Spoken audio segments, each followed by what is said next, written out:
5 on Your Side at 10 starts now. We're tracking two systems that may bring impacts to your holiday travel period. One that will bring rain tomorrow, then another one that could bring the threat of snow next weekend. I've got your latest forecast coming up. 1 year since a tragic ride home from a hockey game. The hugs goodnight, the I love you moms, they're all gone. Tonight, the touching tribute for Colin Brown and his home on the ice. Our top story, chaos on Cherokee Street. A crash involving several cars leading to deadly gunfire. I tried my best to save him. Tonight, one man is dead as police try to piece together what led to that violence. Thank you for joining us. I'm Mike Bush. It all unfolded about 5 hours ago in the busy Cherokee Street Business District. 5 on Your Side's Laura Barczewski was on scene minutes after it all happened and talked to police and witnesses. This is the wreckage left behind after St. Louis police say an accident led to a shooting here at Cherokee and Nebraska. St. Louis Police Major Janice Boxstruck says just before 6 p.m. on Sunday, at least 4 vehicles were hit or involved in a car crash along Cherokee, ending up near Nebraska. Then one person started shooting. One man involved in the crash was shot. I spoke with a woman who lives nearby who wanted to remain anonymous for her own safety. Me and my daughter, we were leaving out to go get snacks, and early on she said she heard gunshots, and as we were driving eastbound down Cherokee, we noticed a truck up against a house that had bullet holes in the window. So I asked if everybody was okay. They told me the person was laying on the side of the truck.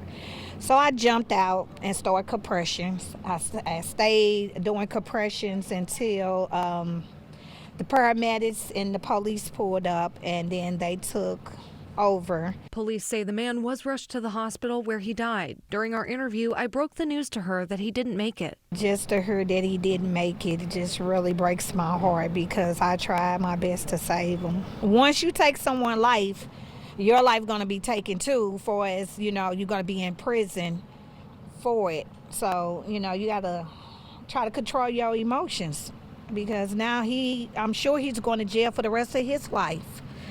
Yeah, for taking a life, all over a car accident. Reporting in St. Louis, Laura Barczewski, 5 on Your Side. St. Louis police say everyone involved remained at the scene and the homicide division has taken over the investigation. Right now, thick fog blankets the bi-state. You can barely see the arch or the planes on the tarmac at Lambert. We're under a dense fog advisory until 9 a.m. as the busy Thanksgiving travel week is underway. And weather impact meteorologist Lance Blocker is also tracking rain moving in within the next 24 hours. Yeah, certainly setting up to be a very busy week for us ahead, especially with travel this time of year too. You can see back behind the logo, very dense fog, and it is all across the entire viewing area. Dense fog advisory again in effect for us here through 9 a.m. That means that tomorrow morning's commute, or if you're headed out for travel tomorrow morning, you'll want to add about 15-20 minutes at least to your travel time. Expect delays because this will hang in there until about 8 or 9 a.m. tomorrow morning. So early tomorrow certainly will still be in effect. As we move through the daytime hours, it'll stay dry for the first half of the day. Then scattered showers arrive mainly during the afternoon and evening hours. Tomorrow's highs will top out in the mid to upper 50s. That's system number 1. Next week will be cooler with highs in the low to mid 40s across the area. Wednesday, Thanksgiving Day, then on through Black Friday there as well. Then we've got another system set to arrive. That's system number 2, and it could bring the threat for winter weather next weekend. I'll have your details coming up. And our weather impact team will be here all week to help you navigate the Thanksgiving forecast and travel. Text the word weather to 314-425-5355 and we'll send a link to the latest forecast straight to your phone. Tonight marks 1 year since CBC hockey player Colin Brown was hit by a stray bullet while riding home from his hockey game. The 16-year-old died from his injuries, and just hours ago, a new lasting tribute was unveiled at Afton Ice Rink called Lounge 72. New tonight, 5 on Your Side's Megan Kernan takes us inside the emotional dedication and the team's promise to keep his legacy alive. There's just an amazing one of him where his eyes look like he's looking right at you, and it literally made it feel like he was here with us. For a moment in this room, Tracy Brown feels her son Colin Brown close again. His smile, his spirit, and the number he wore on the ice, now woven into a place meant to carry his legacy forward. The loneliness, the not seeing him come down the stairs, the hugs goodnight, the I love you moms, they're all gone. And that's difficult. 1 year ago, the 16-year-old CBC and Afton Americans hockey player was shot by a stray bullet on I-55, riding home from a hockey game with his dad. He died days later. Calvin Brown says that moment never leaves him. Coming from a law enforcement background, it's a trauma that I don't want any other parent to ever have to experience.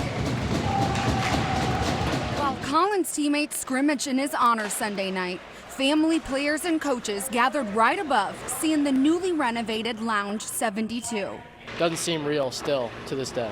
He was just such a light in the locker room. We could use his leadership now. We always could. Every little piece, as you go through this, you can see who he was. This is Lounge 72, the first time Colin's family and team are seeing this space. It's been redesigned to honor the number he wore with Afton Americans hockey team, and it's meant to be a place where teammates can gather, learn, and keep his legacy close. It's better than I even envisioned, and to know that years from now, kids that maybe haven't even started playing hockey will come up here and, ask who Colin Brown was, and there will be a story to tell is pretty amazing. Community that helped us, that's who built this room. We won the championship last year, the year that he died. It was all for him. And we're going to have a ceremony out there to raise that banner for him. That banner will hang over this rink, a tribute to the teammate who pushed them to play harder, laugh louder, and take care of each other. He was always others before self, and that was how we tried to raise both our boys. So you just want to be a person that puts good out into the world, and he was. A community, a team, and a family forever lifting up number 72. Reporting in Afton, Megan Kernan, 5 on your side. And Afton Hockey tells us this was just phase 1 of the renovations to Lounge 72. They have plans to renovate a hockey stick bar and kitchen and bathrooms inside the lounge. The Afton hockey team says it welcomes any donations to help make that goal a reality. 4 people have been charged in connection to last year's shooting that killed Brown, James Roach, Diamond, and Donovan Balcom, along with Garrett Jordan. All face multiple charges, including first-degree murder. A Metro East summer celebration has been canceled for good. In a message posted on Facebook this weekend, organizers of City Fest in O'Fallon, Illinois say they can no longer provide a safe experience. This comes after shots were fired and multiple fights at the celebration back in August. Fights also shut down the event in 2024. Just hours from now, the state trial to remove embattled St. Louis Sheriff Alfred Montgomery from office will resume. Both sides are expected to wrap up on Tuesday. Montgomery is currently suspended from his job as he sits in jail on a separate federal case for witness tampering. Just hours ago, the community gathered outside a North St. Louis church destroyed by the May 16th tornado. It comes 6 months after the deadly storm and weeks ahead of its demolition. Centennial Christian Church has stood in the shadow of Fountain Park for more than 120 years. The church's steeple and roof collapsed during the storm. The congregation plans to rebuild.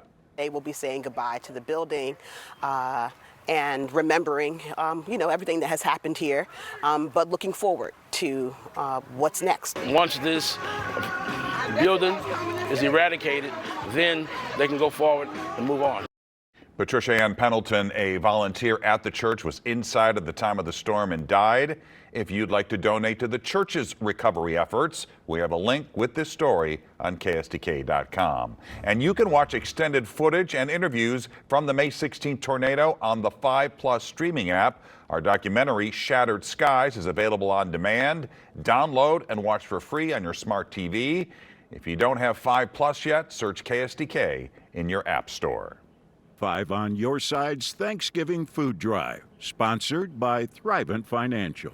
Tonight is the last night you can donate to our Thanksgiving food drive, so grab your phone and scan that QR code that you see on your screen. Five on Your Side and Thrivent are teaming up with Operation Food Search because the need is so much greater this year. And if you donate, just $1 can buy $6 worth of food. Tonight, a record-breaking turkey trot is underway. How you can avoid a holiday headache on the roads and at the airport. We're tracking showers on the way, expected to arrive tomorrow. Then by the middle of next week, much colder air as well. I got your full Thanksgiving forecast coming up. Right now, one of the busiest Thanksgiving travel days is wrapping up at St. Louis Lambert International Airport. Despite the dense fog, there were few delays. Officials project nearly 24,000 people flew out of Lambert today. Next Saturday and Sunday are expected to be just as busy. And if you're flying out this week, you're urged to show up 2 hours before your flight, check parking availability in advance, and check with your airline for any potential weather-related delays. Time to go on the move. I'm Paul Cook, your traffic guy from today in St. Louis. The official Thanksgiving travel period kicks off Tuesday, and AAA is expecting a record number of travelers. It says airports and the roads are expected to be busier than ever. AAA is expecting about 82 million Americans to travel more than 50 miles away from home. That's up about 2% from last year and puts us well above the mark from where we were prior to the pandemic in 2019, up about 5%. And no matter how you get to your destination, you may want to avoid super busy travel days like Tuesday and Wednesday. AAA says road traffic will be the lightest on Thanksgiving Day, but you still want to get on the road early. You know, if you're getting up in the morning, packing up the car, having breakfast, getting started, you're already behind. You know, you're already behind the traffic. So, you know, maybe pack up the night before, put some last-minute items in the car in the morning, maybe coffee on the road. Now that flight restrictions have been removed, air travel should be a little smoother, but airports will still be packed. Just over 6 million nationwide. So that's a pretty significant volume, you know, going through airports in a pretty confined period. Make sure you're downloading your airline's app. That's the best way to stay up to date with information on your flight. So whether you're driving or flying, don't forget to plan for delays and pack your patience. Have a happy Thanksgiving. Stay safe out there. Paul Cook, 5 on Your Side.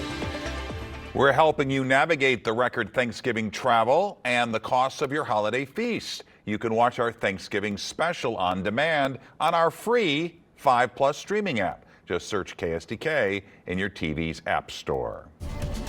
Meteorologist Lance Blocker rejoins us now with the weather impact forecast. We're talking fog and we're talking rain coming in. Yeah, for the next 24 hours and then cold weather next week. But you can see the fog is already well established across the area. Dense fog in effect, dense fog advisory in effect through 9 a.m. tomorrow morning. So it's likely to impact your morning commute, or if you got travel plans to start tomorrow or headed to the airport, expect delays as a result of the dense fog across pretty much all of our area. Over the next 7 days, pretty active weather setup.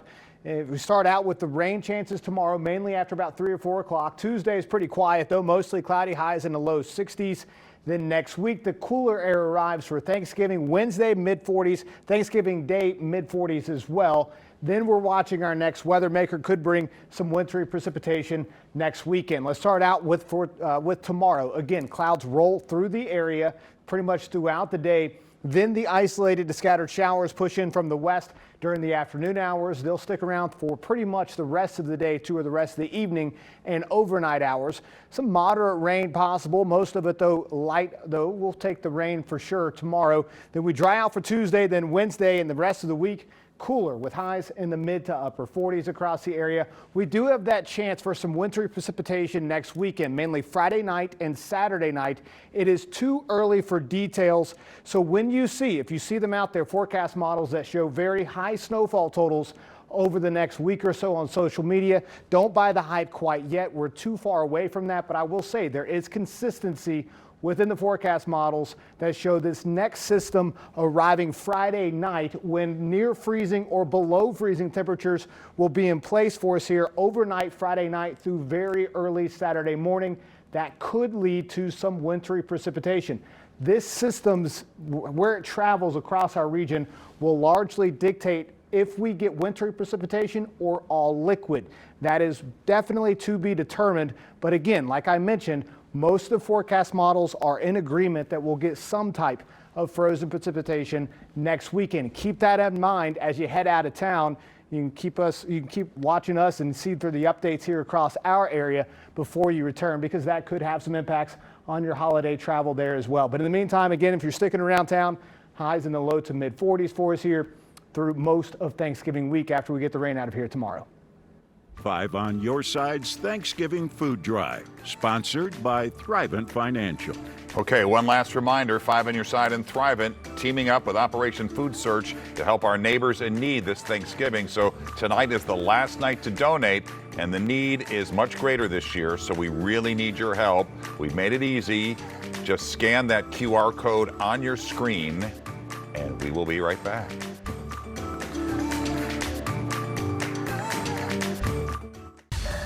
A holiday tradition returns to 5 on your side on Thursday, the Macy's Thanksgiving Day Parade in New York City. Final preparations are underway.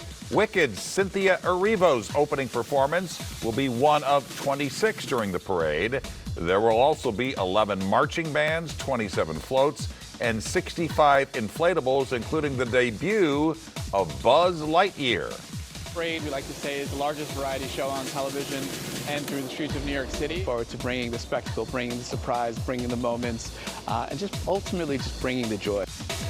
Hoda Kotb will return to host the parade alongside Savannah Guthrie and Al Roker. You can watch the parade Thanksgiving morning at 8:30 right here on 5 on your side, and a replay will air at 2 p.m.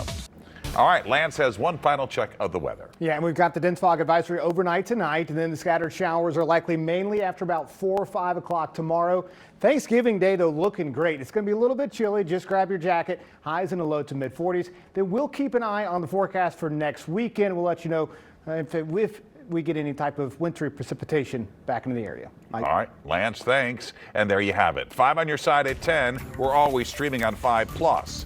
Don't forget to start your day with Today in St. Louis. That begins at 5 a.m. And Sports Plus with Frank Cusimano is next.